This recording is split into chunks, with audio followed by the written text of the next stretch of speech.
Alright, so this is two grumpy people having a quick discussion. Just got back from the Science March in Washington, D.C. on Earth Day 2017. The ideal was to kind of stand up for science because of some of the perceived attacks on it recently, from both sides, but in particular, I think, from the Trump administration currently. Everybody there, it was a science lover of some kind or other, or a scientist or something like that. Yeah, it was a good time. It was exciting. You went down to Washington, D.C. to join the March for Science.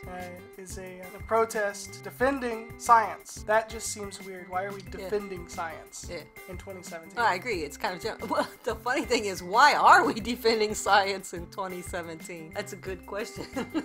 I think the thing that everybody has been noticing is that we've seen sort of a trend moving more and more away from respect for science and scientists, and so we have people on both sides of the political spectrum. On the left, you get a lot of sort of woo type beliefs and people who are questioning science and scientists, with a lot of accusations of people being shills and things like that. And then on the opposite side, on the more right-wing side, you get a lot of I think you get a lot more open hostility to certain ideals like climate change and things like that. And so this has kind of been building to a head for a while now, and then as we saw the rise of Trump and now of his administration, where he's named so many anti-science type people, so like Rex Tillerson and people like that, to his cabinet, it's just sort of gotten to a point where scientists and science lovers in general feel that science is in real danger right now as a practice, as a whole, and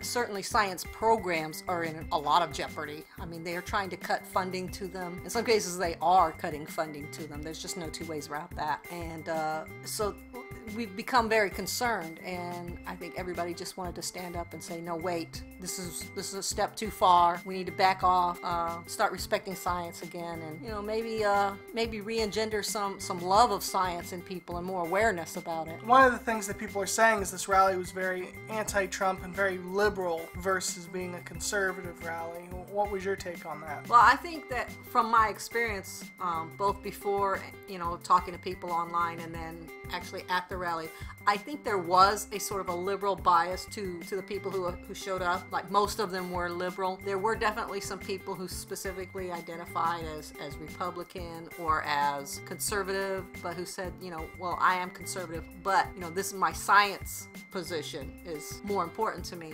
I think the organizers did put out and did try to go out of their way and say, no, this is a nonpartisan march. And I think a lot of people, that's a big sticking point for people, because not everyone is real clear on what the distinction is. You can have a political action, which is what this is. I mean, it's aimed at changing politics and having a political effect in society, but it's not partisan, or it wasn't supposed to be. So that, whether you're a Republican, Democrat, a Libertarian, Green Party, whatever your party affiliation was, we kind of ask you to sort of put that aside and just concentrate on the science. I think most people tried to do that.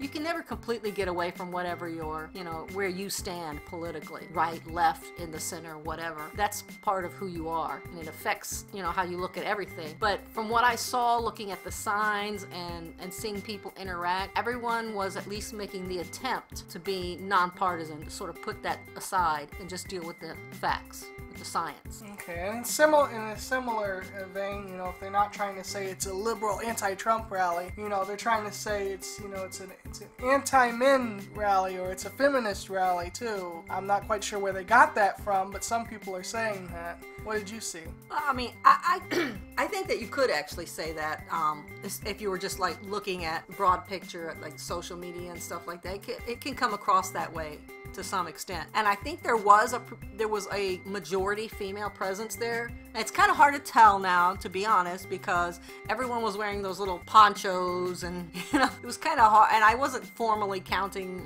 ex-males and ex-females. It seemed like there was maybe as much as 2 to 1 females to male.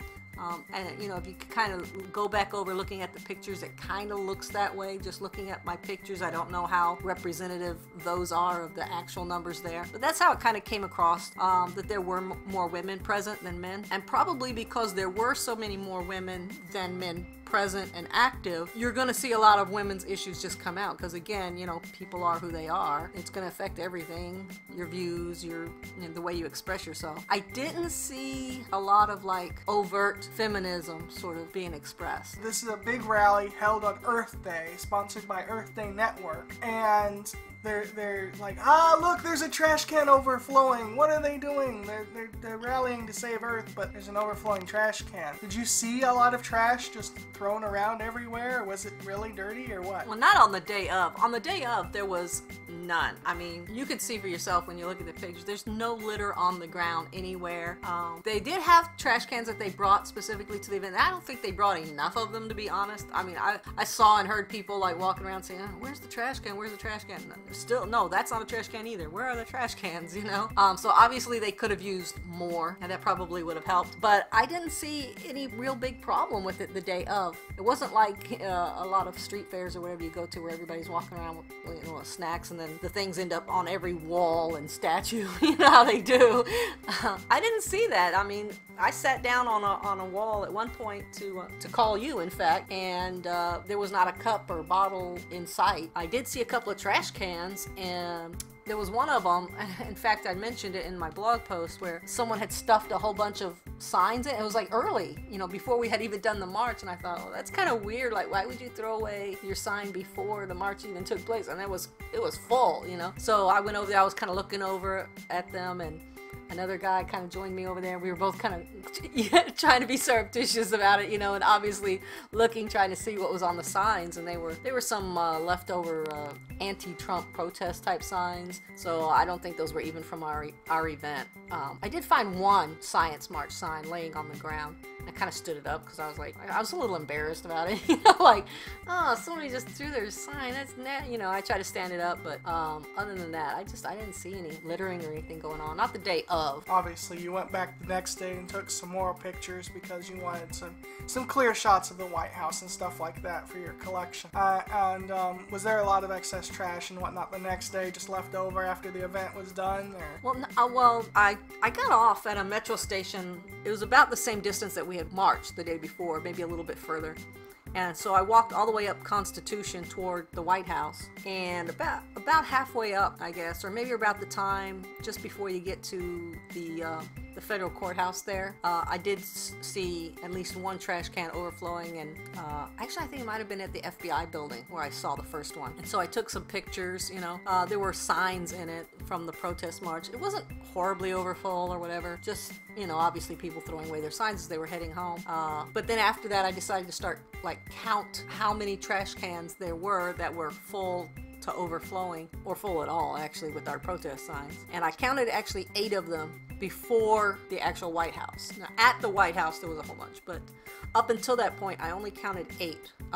They were full, obviously, and there were some signs like laying on the ground around them, like some, you know, once the can is full and you can't put any more in, they sort of laid them beside the can. I don't know if they were told to do that, or if people were just trying to, you know, as they go home, were trying to get rid of their signs, and there obviously weren't enough places to put them. And you know, the additional trash that's in there, you can't really tell if that's from our event or from people that came later putting stuff on top of it. From what I've gathered from seeing the pictures and from what you've mentioned both here and in your blog post, it would appear more of a situation where it was, you know, everyone was pretty much taking care of their own trash, hanging on to it, and then after the event, when they policed everything up, they put it in trash cans, except for the problem being that Saturday and Sunday there is no trash service, so it just was overflowing and spilling out onto the streets more than it would normally. Right. I mean, I'm not from DC, so I don't know what their usual procedure is. I did, odd thing is, when I got to near to the White House, there's like a duck pond there, and right before the duck pond, there were a whole bunch of trash cans there lined up, and there were like 3 or 4 of them, and they were full to overflowing with all kinds of trash. A lot of the posters were there too. People were actually picking through them and laughing about the whole thing. You know, there were a couple of kids there, or picking up the signs and posing with them, and I was just like dying inside because I was thinking, oh geez, that's going to be on everybody's Facebook page and feeds now, because they're there taking pictures and posting it. They, haha, look at these Science March signs in the trash. Oh goody. you know, all these Save the Mother Earth signs in the trash. And it was pretty ironic too, because one of them that was propped up there said, you know, give a hoot, don't pollute. There's all these signs there in the trash. So that was not, yeah, that was irony. But what the weird thing was of course I had been documenting each of them as I came to them, because I intended to write like something up on it when I got back. And there was another fellow there, and a professional photographer, who was doing the same thing. And I kind of caught his eye. And then so after everybody moved on and we were talking, he said, yeah, that he's from DC. He had actually planned to be at the Earth Day event, but he had something else come up. And he said, you know, not to worry about it. That's every demonstration. This is how it's done, and you know they expect it there in DC. But you know, I have a problem with it. Obviously, yeah. I'm concerned about it. It kind of detracts from our message, and he agreed with that. And so we kind of discussed it a little bit. And, I mean, it's good to know that the locals, at least to some extent, understand it. But the thing is, there were, I don't know how many people there the next day when I was there taking pictures. There was some other events going on. So there were people from all over the world there, from downtown, and people there with their families and vacationing, and many of them were seeing this. And over I kept hearing comments about how many Science March signs were there, and what good does that do, and you know, you're here with this message, you know, of save the planet, and then you're making this mess. So just because the people who are from the area and know about the policies are aware, and they don't necessarily care because they know it's been taken care of. You're in Washington, D.C. People from other places are there. It's a tourist town. There are people there taking Segway tours and bus tour. I don't know how many pictures of people, you know, doing all kind of cool tours and things. And every one of those people is seeing that mess. And that's the message they're taking away from our march. They weren't there the day before. No. There were almost no people on the sidelines during the march. It was almost all our people. The next day, what they saw was the trash. And that's the message they're taking away from our march. So I think that really, you know, even though yes, you were following the rules, and that's how it's done, and okay, you lay all your posters where you're told to lay them, and someone comes and polices them all up and puts them at central locations. That's all well and good, but it does nothing for our image or for our message. I think that might be something the organizers might want to think about next time.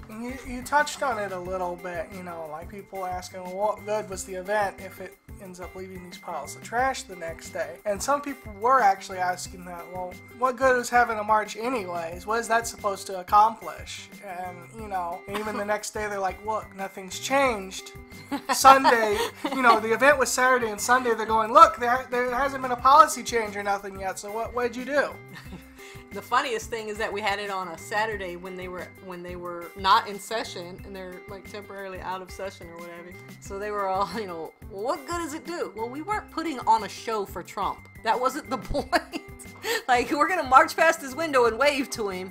No, it's not the ideal at all. I mean, it's a general awareness raising issue. The ideal is, well, A, you're going to be on TV. You're going to be on every blog post. You're going to be on every social network site. People are going to be talking about it on the morning news and the evening news. And trust me, he may not know about it today at this minute.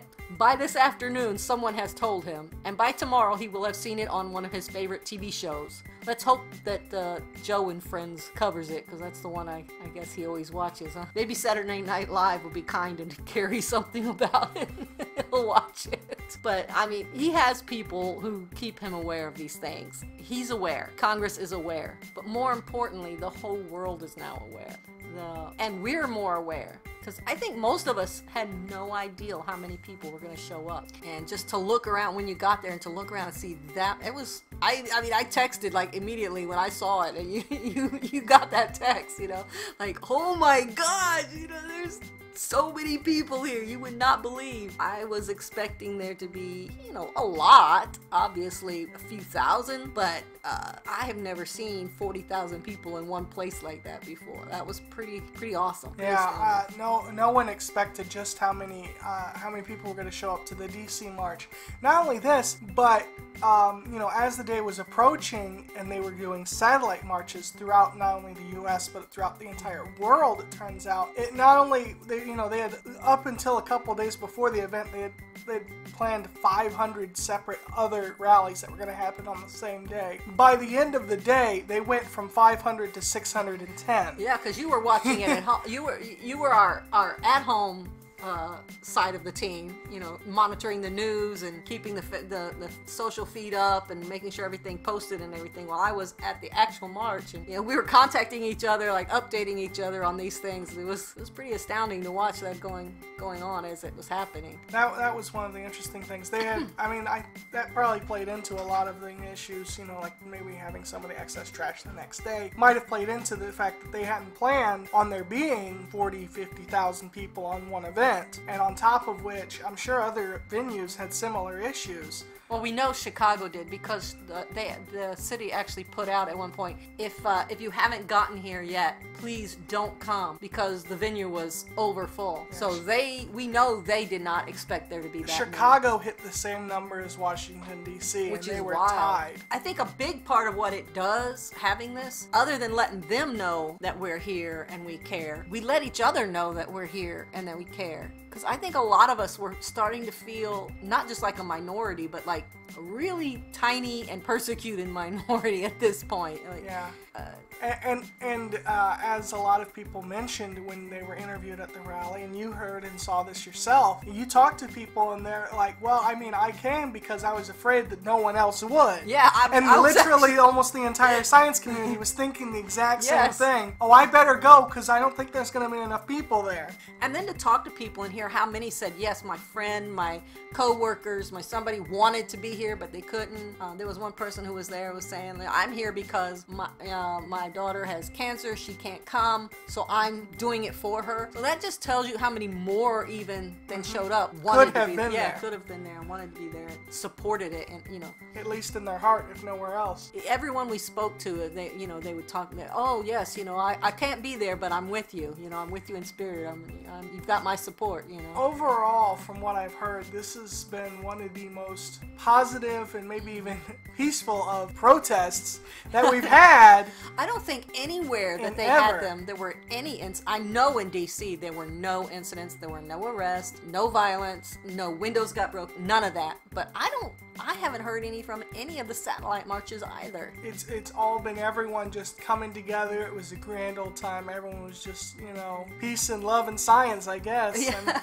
Not only was there no counter protest or counter marches or anything like that, I've got to tell you the next day when I was at the Botanical Gardens, and I had just taken pictures of all the statues in front of the White House, and as I turned back to get one last shot before I left, all of a sudden you hear the loud voice, the God voice, come over and saying, "You guys need to get down from there." And there were 2 or 3 teenage or young adult guys climbing on one of the statues over there.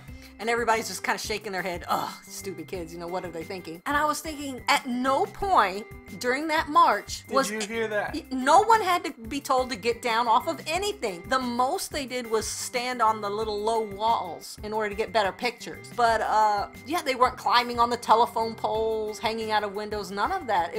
Everything was very, polite and orderly and just not with you. I mean, even if you go to Disney World, you see more misbehavior. You know what I mean? It was definitely a very even when the police came by at the end, it's the end of the march, and they're like, okay, everybody get back on the sidewalk. They just came through one time with the car and said, okay, it's over, everyone back on the sidewalk, and everyone did. We're trying to get the traffic reopened. Did. And there was no one lingering, refusing to listen. There was none of that. They waited politely to start the march, and then they politely marched, and then they politely left, and it was like, okay. There was one guy, it was funny, when we were first going to the Jefferson Memorial and everything, where they had things set up, as we crossed the light, everybody would stop and wait for the light to change and then cross the street together. And so I guess he decided he didn't want to wait for the light, and he started to cut across the street early, and a car came by and kind of at him, and everybody was just like, oh, he tried to cross the street against the light. And he just kind of looks around sheepishly and steps back onto the sidewalk and joins everyone. But it was very, very organized, very polite. So one of the things that's being taken away from this, one of the best things, are these people showing, here are my 5 favorite pictures of the different signs that we're seeing there. And you took our really fancy digital one, and you sent back a few pictures of some very interesting signs. Was there a lot of really geek technical signs that only like science nerds would get, or was there more of just the generic ones that were for everyone, or what was the mix? I think there was a good mix. It seemed like it covered the whole spectrum. Like there were some that were like you were saying, like really geeky, where only someone. There was one written entirely in mathematical notation.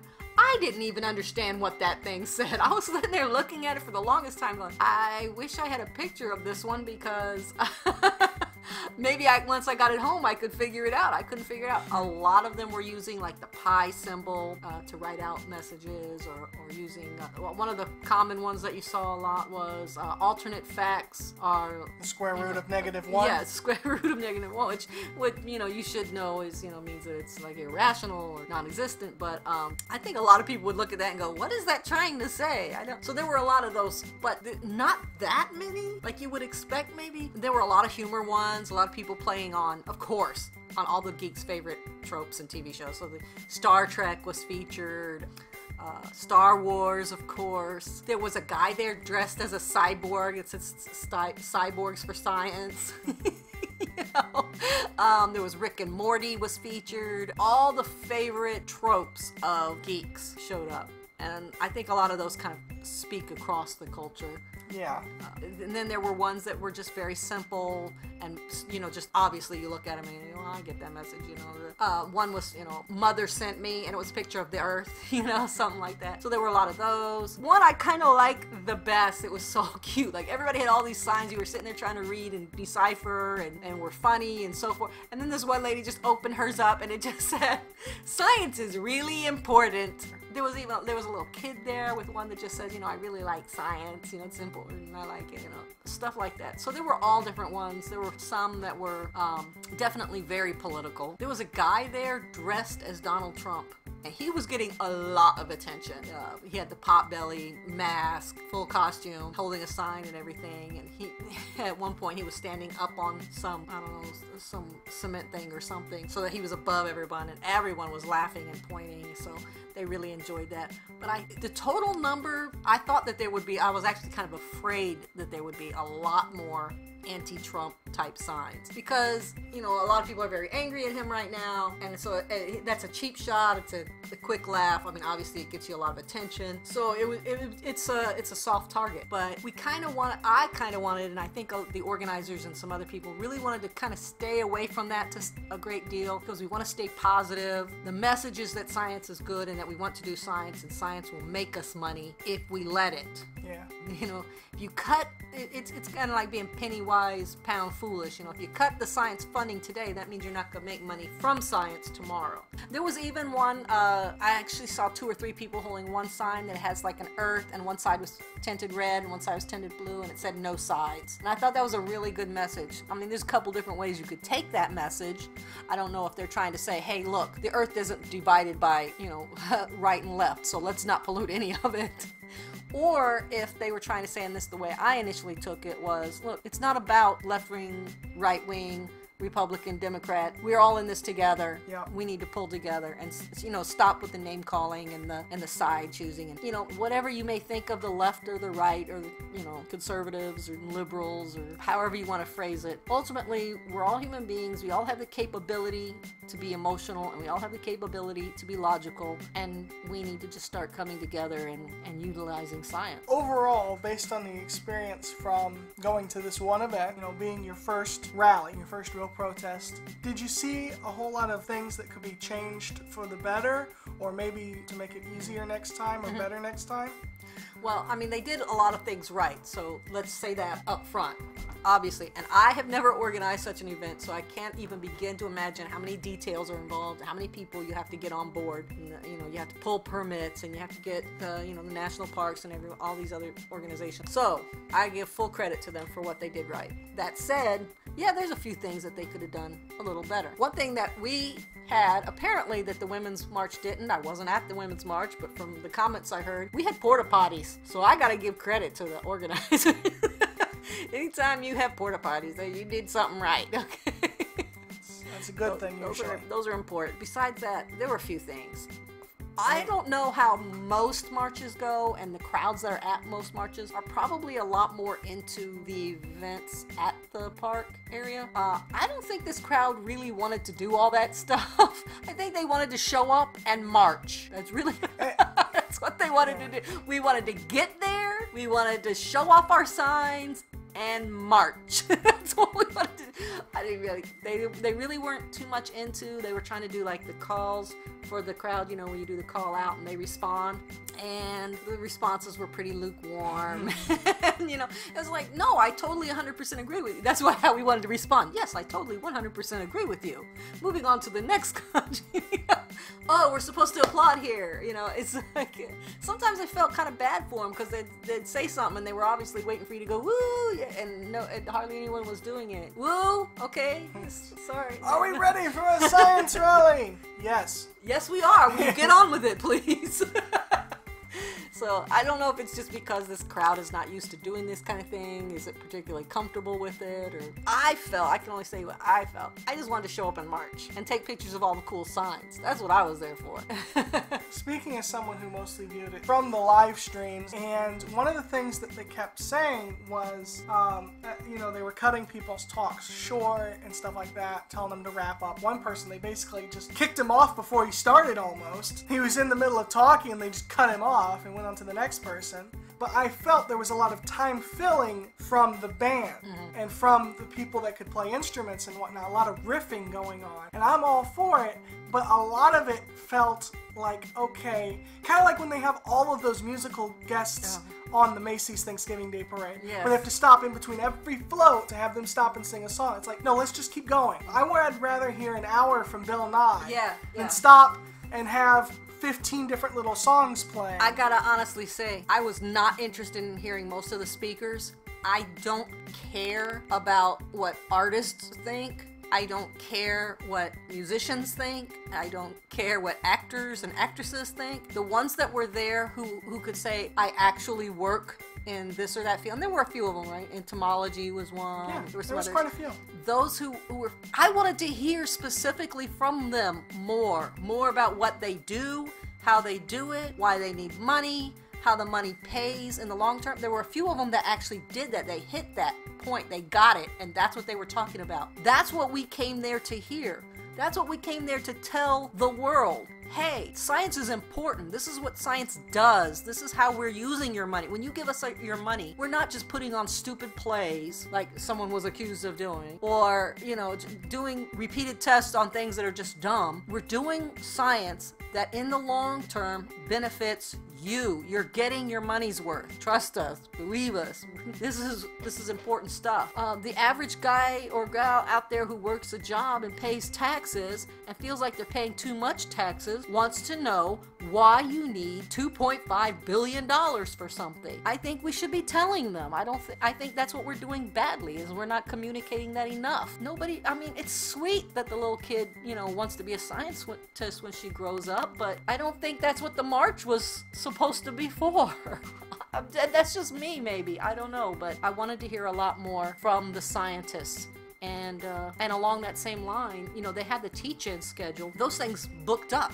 They weren't available online to sign up for that far in advance. No, and only about a week or before the last day, they were completely booked. There were a great many people who said, I wanted to do at least one, and they were completely booked up. And so that might be something that they look at. Offer them earlier, so, or at least let us look over the list of who's going to be giving them earlier, so that we can make our plans and make our decisions and then get signed up.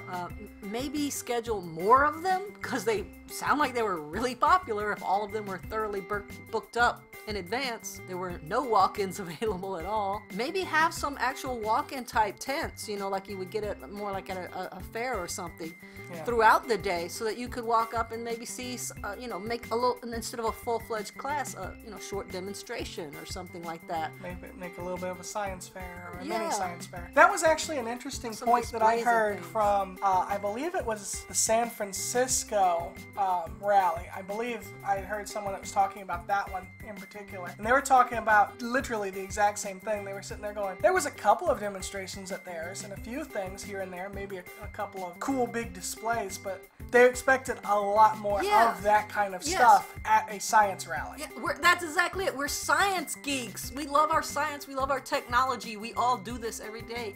We go to Comic Cons and things like that and do this stuff. Yet when we come to our rally of all, there should have been incredible things, you know, from all the different science fields, and yet there was almost nothing. Yeah, I would have expected something closer to a maker fair than what appears to have occurred at the science rally. At least invite people to bring displays from, I mean, there were a lot of college professors and teachers there.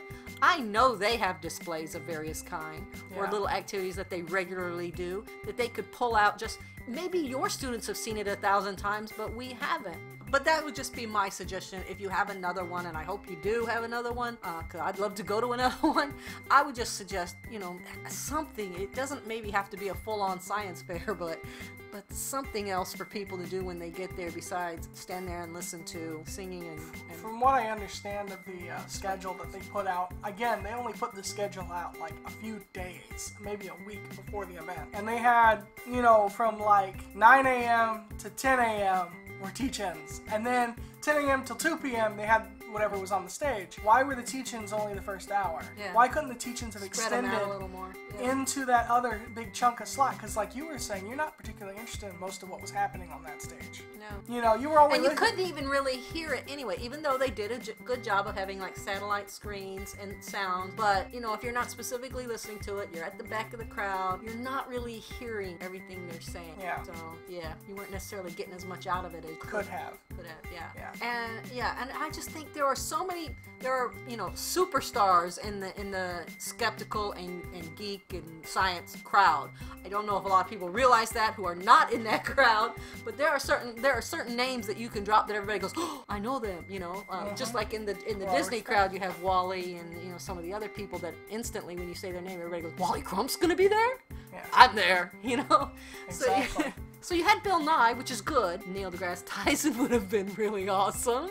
I mean, you possibly can't get all of those kind of people. I think it's great that they had Adam Savage. He's definitely a huge draw. Yeah, he was at the one in San Francisco. I wish he'd have been at ours, but I think that they could have reached out to a lot more of those people. I know Lawrence Krauss was at one of them. I think more of those people would be awesome to reach out to, including people from, you know, across the waves. And of course, you know, I'm sure they're very conscious of not getting people who are going to offend others. But I was told that Susan Sarandon was on the stage. I did not see her, but I was told she was present during the Bill Nye section. Susan Sarandon is associated with a lot of woo. She's a really nice person and she's intelligent. I'm sure that she's a draw, but I think we have to be careful about vetting the people we put up on a stand when we're saying that this is specifically a science march. They need to be well grounded in science, and I don't think that she is. In fact, a lot of Hollywood types aren't, and maybe it's a good idea to just stay away from the whole celebrity thing, period. Just,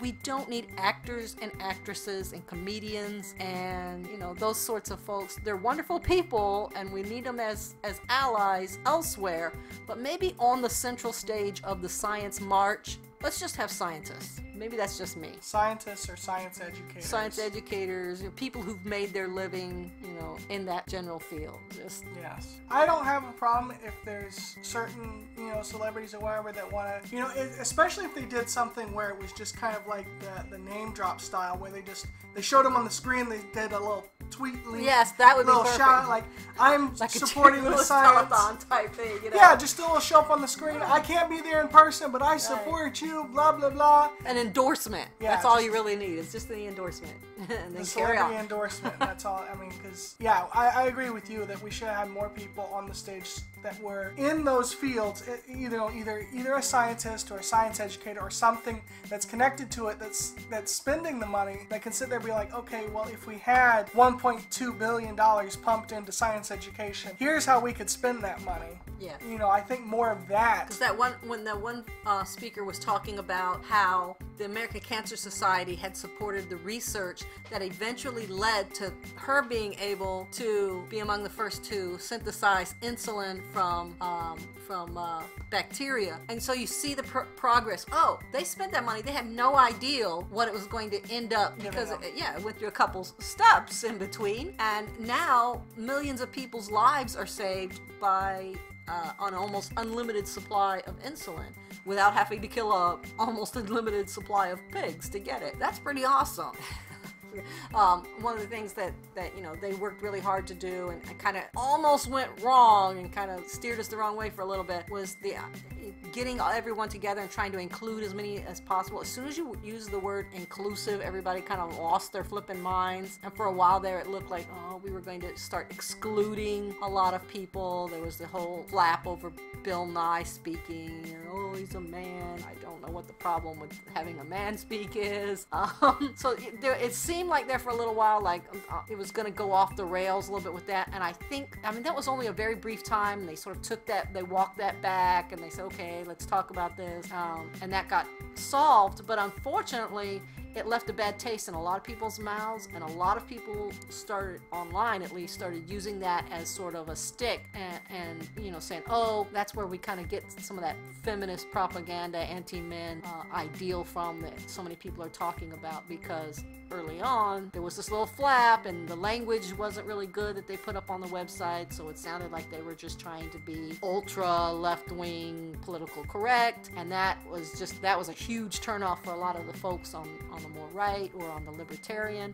And so if you don't have libertarians and right-wing people participate in the march, then even more that contributes to the perception that it's a left-wing thing, and so it can snowball really quick. We need to make sure that we are including everyone, welcoming everyone, not just meaning everyone in the sense of, you know, the various it's in kind other words, literally everyone. Literally everyone. If you are willing to be rational and logical and follow the scientific method, you are welcome. That's my personal take on that. One last thing I wanted to say that was something that could have been better: news coverage of the event. Oh yes. There was only 2 networks really covering it, in my opinion. C-SPAN, they did an excellent job.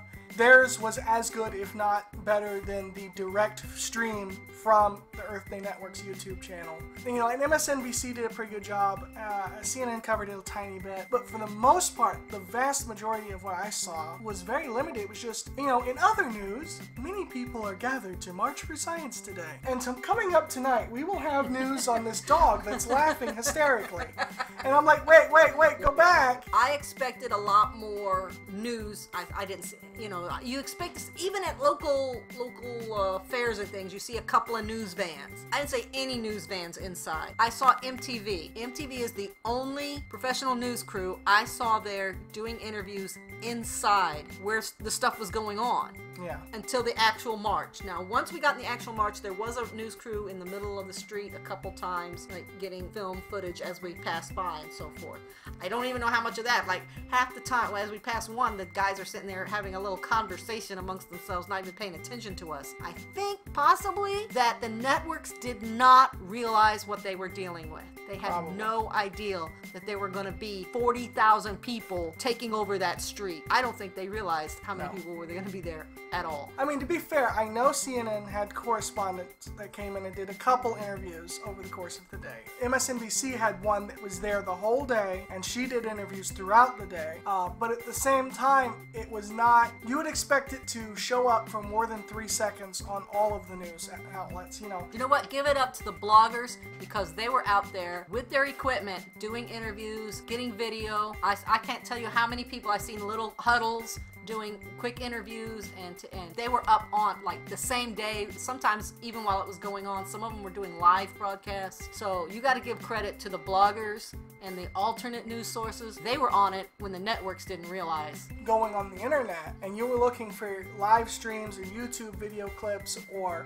you went on Facebook or other social media avenues, everyone and their uncle was posting about it and sharing it and posting videos and all kinds of little sites you never even heard of before. Like us. I mean, I guess it makes sense, but at the same time, it's kind of a shame because a lot of the people that we need to reach. Yeah, the people we reach need out to reach to Yeah. were less likely to find it through the social media. Exactly, yeah. Than they would have having to turn Yeah. on CNN or Fox News. So it's almost like we're in an echo chamber here. We're talking to ourselves. We need to reach beyond that.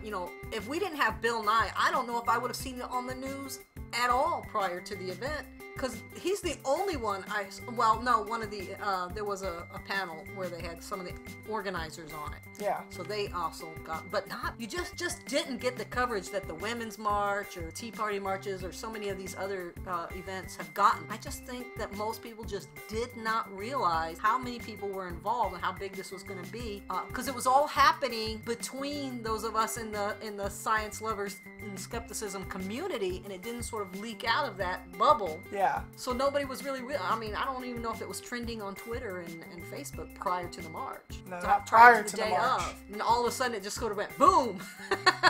Yeah. One suggestion I would make for our fellow attendees next time is to not, I know it's kind of a thing that people do where you take and all your signs and you lay them like on the steps at the Capitol building, on the White House or what have you, lay them around the reflecting pool or whatever. I would make the suggestion not to do that in the future. I don't think it's not like after the 911, when they laid them all out and there's all sad and well wishes and things. I don't think that our message gets through better by doing that. No one's coming along afterward. Trust me, none of the radio stations, nobody came over there and filmed all of those there and got the message out because of that. The only people filming those signs and things that were left out to send a message were people doing it so they could go back and blog and say how dirty we are and how we didn't clean up after ourselves. I don't know if this was up to the event organizers. I don't know if they're allowed to do it, but it would have been a good idea to have extra trash cans on at the end of the march. Yeah. You knew where it was going to end. It was going to end at the White House. Why wouldn't you have, I mean, not actually at the White House, you can't have trash, they're not going to let you do that, but right before at that, at the beginning of that, where that little pond is, there were already like 4 or 5 trash cans there. Obviously that's an area where they sort of concentrate them. Why could we not get more there? And along that street, along Constitution there, some extra ones put on. Or maybe organize a group of us. I would have volunteered to do it if I had been asked, to go along afterwards with some bags, police all that up, and take it somewhere. Yeah. Take it to wherever there's the nearest dumpster or a place that we can dispose of it properly, because that just doesn't look right. There should have been a truck that came through afterwards. If you had seen these kids playing and laughing at us with these signs and posing with them, and tourists coming up and pointing in every language talking about it, that was really embarrassing. I hated being there. Also, maybe we could get away from using cardboard to make our frickin' signs. Make them out of something that you can take home. Make them out of vinyl, and you can roll up after something, Try to be creative. Some people I know, like you pointed out, they put their sign actually on their umbrella as they were walking. You're going to have an umbrella anyway in the rain, or on your poncho since you're wearing a poncho anyway. Of course, we made our sign that, can be whatever sign we want it to be, and we take it with us everywhere so it doesn't get thrown away. Using more recyclable materials would be good. The folks who used a whiteboard, that's something that you can erase and reuse, so you're not going to throw that away. Stuff like that, so that we have less waste in the first place. Would be kind of a good idea. I mean, if we're going to go around saying we're defending Mother Earth, let's actually make an attempt to do that. Again, I did see there were a lot of people taking their signs back with them. I have to say that. I mean, again, I walked all the way from the end point all the way to the furthest metro station and stood there for a long time filming people, and I can tell you lots and lots of people still had their signs with them all the way on the train. They were still carrying them. I saw some people with them folded up, on their laps, in their bags, stuck between their feet, heading back home with their signs still with them. So not everyone disposed of their sign there. A lot of people did take it home, or at least back to the hotel or wherever. So I don't want to discredit all those people. If you think about it, 40,000 people were there. No way were there 40,000 signs in those trash cans. Not even a tiny. The fraction was so small. It's just that it doesn't take many to distract from your whole march. It just takes 4 trash cans at the end of a duck pond. The whole town is like, ugh. It really did not look good at all. I mean, here's this beautiful duck pond, and there's freaking trash piled up by it. So you mentioned several times that you took the metro in and out of the event. Oh yeah. What was that experience like? Because I know you hadn't used the Washington D.C. Metro. And how was it getting to and from the event? Like getting there to and from? Because there wasn't a lot of information. You're gonna make me tell on myself because I'm stupid. Well, I mean, what was it like? Like, even if you're used to using the Metro, what was it like, to get to and from the event? Like, was it clear and easy to get to, or was it confusing? Was there a lot of I have signs? to say, I did not avail myself of the instructions they provided online. So that might have helped a little. I don't know the downtown, I don't know Washington, D.C. at all. I've never been there before. I had no clue where I was going. So to get to I did know that they had said online that if you park at the park and whatever ride on the weekends, it's free. So that bit of information I did have, and that was useful. And that you should get the card instead of paying, individual fares because the machines would get crowded. And they were definitely right about that. The Metro people were on the ball. I have to say, obviously someone let them know that this was going on. They actually did have extra people on, which surprises me because they didn't know how many people were going to show up in advance. But they had several people standing around in there in the station and I was at the farthest station, and they were, they were stepping up and helping people to master the machines because a lot of us came from out of town. We had never ridden the Metro before. We didn't know there's a whole pricing schema with the machines and everything. You got to figure out which one you want, and then you got to, am I putting cash in, or am I putting credit card and all this stuff. So they were coming over and advising people and assisting them with the machines. And then as we went to go through the little turnstiles, a lot of us had problems getting the thing to activate, and they were there helping people do that. So they were really on the ball and being helpful and giving advice and so forth. Once you get on the train, it was incredibly easy, but that was because everyone else seemed to know where they were going. The train was so full. When we got on initially, I was at the furthest stop. The train was essentially full. I mean, everybody was sitting, I don't think anybody was standing initially, but it was full. Every seat was taken. By the time we arrived, there wasn't room to move in that train because every time we stopped, more people would get on, and only like 2 and 3 people per car would get off, and dozens more would get on, and so we were packed in there like sardines by the time we arrived, and it was just this huge throng. You didn't have to know where you were going because everyone was holding signs and had t-shirts on and buttons pretty much on. wherever we were going is the rally. We're the whole rally. just follow the crowd. Now, and I got up late, and I thought I was going to get there too late to see anything or do anything. I was upset with myself. It's a really Metro. I give them high marks. They're on time. They're fast. They're comfortable. They're awesome. I got there at the tail end of that group, and again, I was kind of hanging back because A, I didn't know where I was going, and B, I was wanting to take pictures, and I had to mess with my little box. I didn't have everything hooked up when I first got there, so I was playing around with that and trying to be careful not to bump people with my wooden box. So I thought, well, I'm way at the back. I'm just going to be the last. And little did I know how many more people behind me. So I don't know how many trains arrived before us that were full like that and how many after us, but a lot. That's all I can say is that line went on. It was like a Disney line. It just went on and on and on, and it seemed like it never stopped. But it was really easy to find. You get off the Metro, you walk maybe 2 or 3 blocks, and you're there.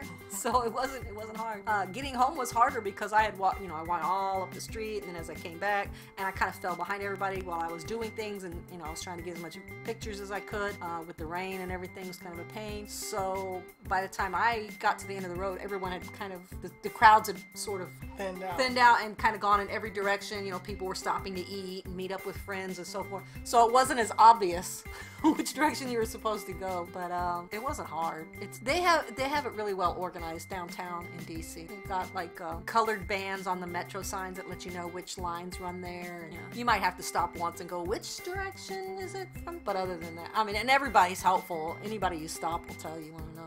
9 times out of 10 they're gonna say I'm from out of town too, but because people were stopping me and asking me for help, I was like, I'm not from here at all. You're asking the wrong person. I get lost in my backyard. But yeah, it wasn't hard. It wasn't hard at all. It was great riding the train there the day because there was so much camaraderie and people were talking and laughing. And when the one lady got on with the sign saying she was the daughter of a science advisor, everybody was applauding her. Another fellow got on with his anti-Trump sign, and everybody was like, "Hey, show us your sign! Show us your sign!" Taking pictures. Everybody was taking pictures of each other's signs. I kind of helped start that trend because I wanted to take pictures of people's signs. So I was like, "Oh, let me see your button. Let me see your sign." So yeah, it was a great experience actually.